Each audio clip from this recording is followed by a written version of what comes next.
Just জুতার বাড়ি দেওয়া উচিত ছিল। আপনি ফোনটাকে নিচে নামান। যে আঙুলটা তুলছে এই আঙুলটা তোলা উচিত হয় নাই, জাস্ট জুতার বাড়ি দেওয়া উচিত ছিল। আপনি ফোনটাকে নিচে নামান। কুত্তার বাচ্চা বাচ্চা বলতেও তো আমরা পারি না, কারণ এগুলাও একটা ক্যাটাগরি আছে, এগুলো সিস্টেম আছে জীবনের। ওদের জীবনে কোনো সিস্টেম নাই, ওরা মানুষের ক্যাটাগরিও না, জানোয়ারের ক্যাটাগরিও না, ওরা হচ্ছে জাস্ট শয়তান। ওরা জীবনে খারাপ কিছু ছাড়া অন্য কিছু দেখে না। এই ড্রেস তো অনেক সাধারণ মানুষ যারা আমজনতা আছে তারা তো খুব অ্যাভেলেবেল করতেছে। মানে এটা কিন্তু উচিত না। ঘটনা হচ্ছে উনি কেন আঙুলটা তুলছে এটা নিয়ে, এটাতে খুব গায়ে লাগছে সবাই। মানে মেয়েরা তো আঙুল তুলতে পারে না, এবং যদি সে সঠিক হয় তারপরে আরো পারে না। মানে মেয়েরা আঙুলই তুলতে পারে না, কোনো কিছুর জন্যই পারে না, সে হোক সঠিক আর বেঠিক। কোন আঙুল তুলছে এটাতে অনেক প্রবলেম হয়ে গেছে। ইভেন আমি দেখলাম যে পোস্টের কমেন্টের মধ্যে অনেক অনেক মেয়েরাও আছে যে তাকে আক্রমণাত্মক হচ্ছে, মানে কমেন্ট গুলো করছে, এরকম ড্রেস কেন পরে ভাই, ওরকম ড্রেস কেমন ড্রেস। আমি ওদের প্রোফাইলে যেয়ে দেখছি যে ওদের ক্লিভেজ বের হয়ে আছে, কিন্তু ওই যে ড্রেসটা পরে উনি আসছিল কোথাও কোনো ভাবে দেখছো যে একটুখানি অড লাগছে তাকে। আর অবন্তীকে যারা তোমরা খুব মানে যারা একদম কাছ থেকে চেনা দরকার নেই, যারা এত বছর ধরে দেখে আসছে তারা খুব জানো যে ওর মতো একটা শান্ত স্বভাবের মানুষ কিন্তু খুবই খুবই হাতে গোনা ভাই, খুবই কম। ওই মানুষটা যখন আঙুল তুলে তখন বুঝতে হবে যে কতটুক ইরিটেট ফিল করছে সে, ওই মানুষটা কি আনসেফ ফিল করছে ওই সময়। একটা মানুষ যখন এইভাবে ক্যামেরা ধরে আসছে, ওই একটা ঠিক বসুন্ধরা টিস্যু অশুদ্ধতার বিরুদ্ধে এক বিন্দুও ছাড় নয়। একটা পোশাককে আবার ঠিকঠাক করার ট্রাই করতেছে। ওই মানুষটার মধ্যে কি ড্রামা হচ্ছে তুমি বুঝতে পারো একবার, একটু ফিল করে দেখো তো কেমন লাগছে। ওনার একজন হিরোর বউ দেখিয়ে ওনাকেই আক্রমণ করতে হবে, ব্যাপারটা এরকম হয়ে গেল না। এই ড্রেস তো অনেক সাধারণ মানুষ যারা আমজনতা আছে তারা তো খুব অ্যাভেলেবেল করতেছে। আমার কথার সাথে তো কেউ দ্বিমত পোষণ করতে পারবে না, ইম্পসিবল।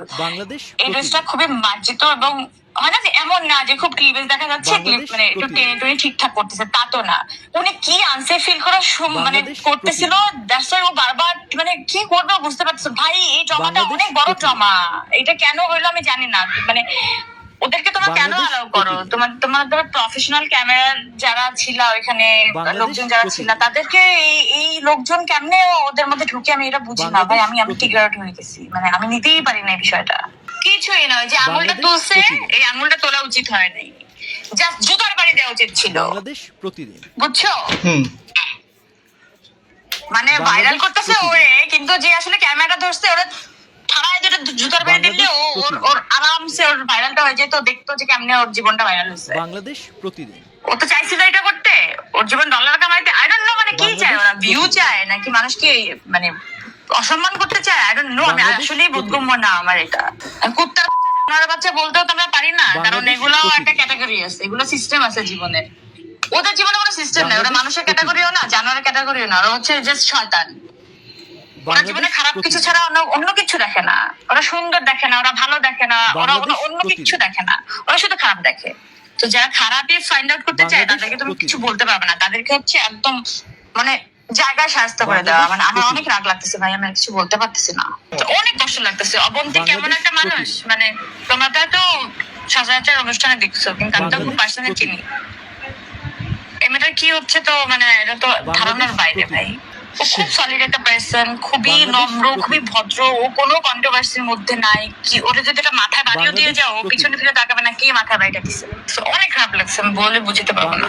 যখন নায়িকাকে নিয়ে হয়তো বা আমাকে নিয়ে হয়তো আমি হয়তো অ্যাভয়েড করে যেতাম, অথবা ভাই আমি অভ্যাস সেটা নিতেই পারি না। কারণ ও এমন একটা মানুষ, আল্লাহ কেমনে বুঝাই। ও তো জামাই পরিচয় বেঁচে নেই কখনো, বেচছে বল। আমরা এইটাও একটা মানুষের মেন্টাল হেলথ আমরা এনশিওর করতে পারি না। আমরা কোন জাতি ভাই, আমরা কত বড় নিকৃষ্ট জাতি হতে পারি ভাই, এটা কেমনে করি আমি একটা মানুষের সাথে।